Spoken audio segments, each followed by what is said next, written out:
Hello everyone, आप सभी का स्वागत है आपके अपने यूट्यूब चैनल वाईएम के एजुकेशन क्लास पर। तो फ्रेंड्स, इस समय मॉर्निंग में हम पढ़ते हैं यूनिट 6 और आपको बता दें इस चैनल पर कंप्लीट एजुकेशन सब्जेक्ट पढ़ाया जाता है यूजीसी नेट के लिए।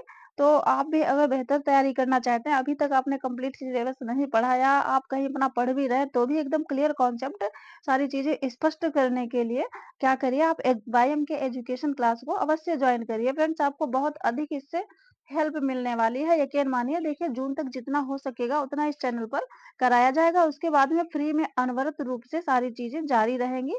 तो क्या करिए, वाईएम के एजुकेशन क्लास को ज्वाइन करिए और जो इम्पोर्टेंट चीजें हैं पॉइंट टू पॉइंट सेलेक्टेड जितनी हो सकेंगी जून तक उतनी आप हमारे साथ जुड़ के पढ़िए। बाकी आप अपनी तैयारी कर ही रहे होंगे। और जो भी नए हैं लर्नर, उनके लिए हमारी वीडियोस बहुत ही इंपॉर्टेंट होने वाली हैं। कोई भी हो, क्लियर कॉन्सेप्ट आपको हमारे चैनल पर अभी मिलेगा। उसके बाद में फिर पीवाईक्यू सारी चीजें भी मिला करेंगे। तो देखिए, यूनिट 6 मॉर्निंग में हम पढ़ते हैं। कल से मॉर्निंग में स्टार्ट की, वैसे शाम के टाइम पे पढ़ते थे। देखिए क्या है यूनिट 6 में, रिसर्च शोध। शोध शैक्षिक शोध है पूरा, वो पढ़ चुके हैं। क्या है शोध, उसके थोड़े प्रकार भी पढ़ चुके हैं। तो आज हम पढ़ेंगे वैज्ञानिक कार्यकलाप के रूप में शोध का। देखिए लक्ष्य क्या है, शोध का लक्ष्य क्या है, जल्दी जल्दी देख लेते हैं, फिर इसके प्रकार भी पढ़ते हैं। देखिए, समस्या का समाधान नंबर 1 इसका लक्ष्य। देखिए, समस्या का समाधान। कोई भी रिसर्च आप करते हैं तो उसका मुख्य कुछ उद्देश्य होता है। तो उद्देश्य क्या होता है, कोई समस्या होती है तो उस समस्या का समाधान करना शोध का लक्ष्य होता है। क्या, देखिए, वैज्ञानिक शोध का मुख्य लक्ष्य समस्याओं का समाधान उचित व तार्किक रूप में प्रस्तुत करना होता है। वैज्ञानिक शोध में केवल नए सिद्धांतों का प्रतिपादन ही नहीं बल्कि पुराने सिद्धांतों में संशोधन भी होता है। ये भी नहीं आप रिसर्च कर रहे हैं तो सिर्फ नए-नए सिद्धांत, नए-नए नियम बनाएँ, ऐसा नहीं है। इसका मतलब ये भी होता है कि जो पुराने नियम सिद्धांत हैं उनमें कुछ कमियाँ होती हैं तो उनमें संशोधन भी आप रिसर्च के माध्यम से कर सकते हैं। उसके बाद देखिए, अगली विशेषता, सिद्धांतों का निर्माण। सिद्धांतों का निर्माण देखिए, वैज्ञानिक अनुसंधान द्वारा। देखिए, ये सारी चीजें पूरी बुक से टाइप नहीं है, ये जो सिलेक्टेड चीजें नोट से जितनी हाईलाइटेड होते उतनी उतनी ही टाइप हैं। इसलिए फ्रेंड्स, बड़े ध्यान से एक एक पॉइंट समझिए। देखिए, वैज्ञानिक अनुसंधान द्वारा नए सिद्धांतों का प्रतिपादन किया जाता है और नवीन ज्ञान में वृद्धि होती है। इससे अ, सीखने व सिखाने की प्रक्रिया भी क्या होती है, प्रभावशाली बनती है। देखिए, अभी पिछले ही पॉइंट में जब आपने देख लिया कि समस्या का समाधान, वही देख लिया क्या होता है, नए सिद्धांतों का प्रतिपादन होता है। ऐसा नहीं सिर्फ नए का ही प्रतिपादन होता, पुराने में भी संशोधन किया जाता है। तो वही पॉइंट है, एक दूसरे से सारे क्या है, रिलेट है। नए सिद्धांतों का निर्माण, तो इसमें भी वही चीज है, सिद्धांतों का प्रतिपादन व नवीन ज्ञान में क्या होती है, वृद्धि होती है। नेक्स्ट देखिए, थर्ड पॉइंट, भविष्य कथन। वैज्ञानिक शोध की एक विशेषता देखिए, उसकी भविष्य कथन की क्षमता भी है। उसमें क्या होता है, जैसे कोई रिसर्च आप कर रहे हैं तो भविष्य में क्या होने वाला है, तो आप एक जैसे यह कोई दो घटनाएं एक जैसी स्थिति में उत्पन्न हो तथा शोधकर्ता शोध कर रहा हो करता है। जैसे कोई दो घटनाएं सेम सेम है और एक घटना का रिसर्चर जो है क्या कर रहा है, वहां पे शोध कर रहा है उसके बारे में, तो उसका समाधान निकाले। तो वो एक समस्या का समाधान निकाल रहा है तो वो दूसरी समस्या के बारे में भविष्य कथन भी कर सकता है। तो ये चीज है। अब जैसे कोई एग्जांपल ले लीजिए कि क्या है, मान लीजिए कि जो, जैसे मान लीजिए कोई एक वैक्सीन बनाई, रिसर्च उसका किया गया कि ऐसे ऐसे उसका साइड इफेक्ट हो गया। उसके बाद में तो वो है, दूसरी भी कोई उसी टाइप की अगर है तो वो भविष्य कथन कर सकता है कि इससे भी साइड इफेक्ट हो सकता है। तो ऐसी चीज है ये कि मतलब क्या होता है, भविष्य कथन भी रिसर्च से कर सकते हैं।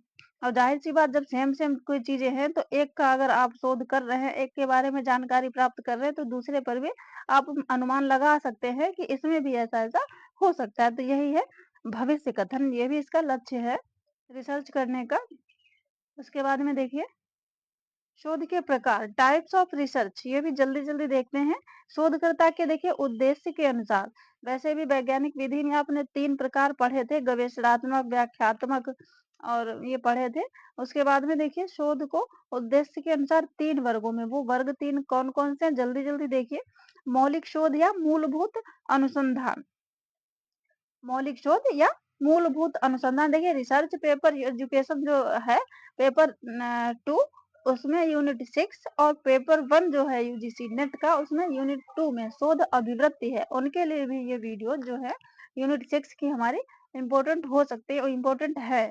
तो वो भी अगर हमारे साथ ये पढ़ते हैं ये यूनिट तो उनके लिए भी बहुत ही बेहतर साबित होने वाली है। अगर यूनिट 1 का कोई अगर पेपर 1 के लिए कोई देखता है तो आपके लिए भी ये वीडियो बहुत ही इम्पोर्टेंट है। तो देखिए वैसे भी अभी ज़्यादा लोग जुड़े नहीं है तो क्या करिए फ्रेंड्स आपका फर्ज बनता है कि आप हमारे चैनल को सब्सक्राइब करिए और अधिक से अधिक स्टूडेंट तक शेयर करने की कोशिश करिए ताकि हम और अधिक चीजें एकदम इम्पोर्टेंट चीजें लाके आपके समक्ष लेके आ सकें। तो देखिए मौलिक शोध या मूलभूत अनुसंधान क्या होता है? देखिए मूलभूत शोध ऐसे शोध को कहा जाता है जहां शोधकर्ता का उद्देश्य किसी क्षेत्र में सिद्धांत विकसित करना होता है तथा इस बात की चिंता वो नहीं करता कि उसके जो शोध कर रहा है उसके द्वारा प्राप्त निष्कर्ष से किसी क्षेत्र की व्यवहारिक समस्या के समाधान में कोई सहायता मिलेगी। तो मौलिक शोध में नए शोध सिद्धांतों का विकास होता है और क्या होता है उसके द्वारा जो निष्कर्ष प्राप्त होते हैं उससे ये बिल्कुल नहीं कहा जा सकता कि व्यवहारिक समस्या के समाधान में कोई सहायता मिलेगी। ये व्यवहारिक समस्या का समाधान प्रयुक्त अनुसंधान में अप्लाइड रिसर्च में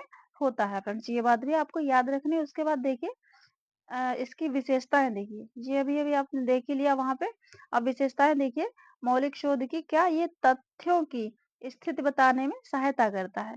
यह कोई तुरंत समाधान प्रस्तुत नहीं करता, त्वरित है फ्रेंड्स, त्वरित ऐसे त्वरित समाधान प्रस्तुत नहीं करता, ये हमारे ज्ञान में वृद्धि करता है। ये पहले से मूलभूत सिद्धांतों के बारे में हमारी जानकारी बढ़ाता है। देखिए और क्या है कि ये वर्णनात्मक, व्याख्यात्मक, गवेषणात्मक ये अलग-अलग प्रकार हम बता चुके हैं। अगर आपने नहीं देखे तो क्या करिए चैनल पर क्लिक करिए, इसकी वीडियो आपको मिल जाएगी। देखिए इस प्रकार के होते हैं और इसका भी किसी नई खोज या आविष्कार में योगदान नहीं होता। तो ये है मौलिक शोध या मूलभूत अनुसंधान की विशेषताएं। उसके बाद में फ्रेंड्स देखिए क्या है कि अगले वीडियो में आज के लिए फ्रेंड्स इतना ही और उसके बाद में इसके 2 प्रकार और फिर और जितने प्रकार हैं वो सारे हम नेक्स्ट वीडियो में पढ़ेंगे। तो आज के लिए इतना ही। नेक्स्ट वीडियो में देखिए इसके 3 प्रकार बताए थे। तो दूसरा और है प्रयुक्त अनुसंधान, अप्लाइड रिसर्च और क्रियात्मक अनुसंधान। थर्ड है क्रियात्मक अनुसंधान। ये हम पढ़ेंगे और उसके बाद में और भी ऐतिहासिक अनुसंधान जो बेस्ट और काहन ने शोध का 3 रूप भागों में विभाजन किया वो भी बहुत इम्पोर्टेंट है, वो पढ़ेंगे। तो आज के लिए फ्रेंड्स इतना ही बस। फिर मिलते हैं नेक्स्ट वीडियो में 3 बजे। अभी